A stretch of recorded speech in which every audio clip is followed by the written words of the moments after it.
Merry Christmas from Old Nerd. Today is a special episode. It's my Christmas episode. Uh, Two things. First of all, I got What If number one. I was missing that from my collection. That would be coming up pretty soon in my reading my Marvel comics in order. This came out in 77. My earliest comic is in 74. So I don't have a lot that are back there in the 70s, but it won't take long to get from 74 to 77 in the timeline once I get reading. So that was a key that I needed to get. I needed to find one in pretty good shape. I needed to find one for, not $50. I think I paid 20-ish for this, and it's probably very fine condition.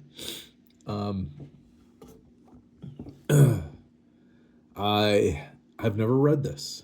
I think my cousin, who kind of got me into comic collecting when I was young, he may have had this. I can't remember, but I've never read it. I've never owned it. Always wanted it though, and came across quite a few of the other issues in nice shape here and there through the years of going to Comic Cons and comic shops and wherever, and digging through the back issue bins and put together almost an entire collection of What If, Volume 1. I was missing this and only a couple others from Volume 1, and I'll have all of them. I also have quite a few of Volume 2, but I'm a lot further from completing that run. So that came in the mail yesterday. And then I got a surprise in the mail yesterday as well. I got The Empire Strikes Back magazine size edition of Marvel Comics adaptation of the film. This is magazine sized. I had growing up, and I still have it. I had the Treasury edition size of this, which is, I don't know, a few inches taller, a few inches wider.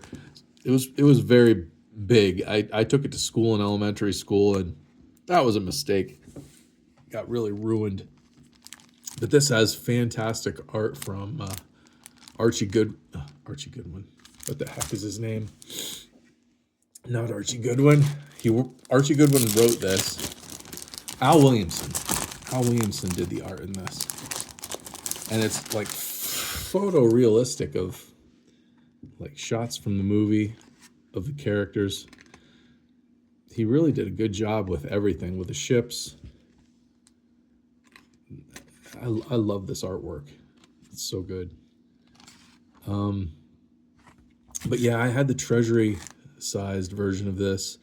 It was also, this was weird because Marvel Comics had a Star Wars ongoing series going on ever since the first film came out in 77. They started their own series of comics, and right around issue number 40 of that series, they did 4 issues, and this contains those 4 issues. That's what this is a collected edition of those 4 issues. It was kind of weird that they did that adaptation, but I guess the Star Wars series for Marvel Comics started with, I think it was 5 issues. The first 5 issues of the ongoing series of Star Wars was an adaptation of A New Hope, or at that time just called Star Wars. And then I guess it kind of makes sense that they would put this, but when they did Return of the Jedi, they did that outside of the ongoing series. It got its own 4-issue limited series.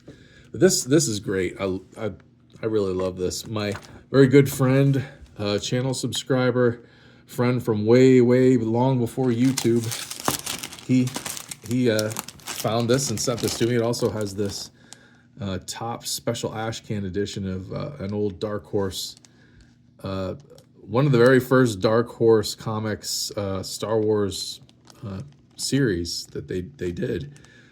Tales of the Jedi, Dark Lords of the Sith. They did a few short limited series and tales of serialized short stories in like Dark Horse Presents or Dark Horse Comics back then. And this was one of the early ones. This is an ashcan. It's all black and white. But that's really cool. I don't know if I even have that series. I should probably get that series. But so my good friend sent this. This is his little homemade Christmas card. Lunk Heart, that's me. Him and I were in a band together, and we all had like the band was patterned after or was an homage to or something of that line. The band was just it was based on me and my buddy's friend of the TV show Firefly. So we wrote an album's worth of songs. Everybody in the band was like a character that could have kind of been like in the Firefly universe. My character's name was Lunkheart. And this is what he wrote to me. He's an artist. He draws. He's a really good artist. He can like make anything, draw anything, paint anything. He's one of those people. But he, good friend, surprised me. I guess he contacted my wife and got our new mailing address because we just moved and stealthily just sent that. Came in the mail yesterday. That's really awesome. So that is my special Christmas episode. Not anywhere near as good as it's Christmas Charlie Brown or whatever, Christmas favorite you like if you're an old nerd like me. Not nearly that good of a Christmas special, but feeling good about these two things coming in the mail yesterday, and it's Christmas. So Merry Christmas, everyone. Like, share, and subscribe. I'll see you next time.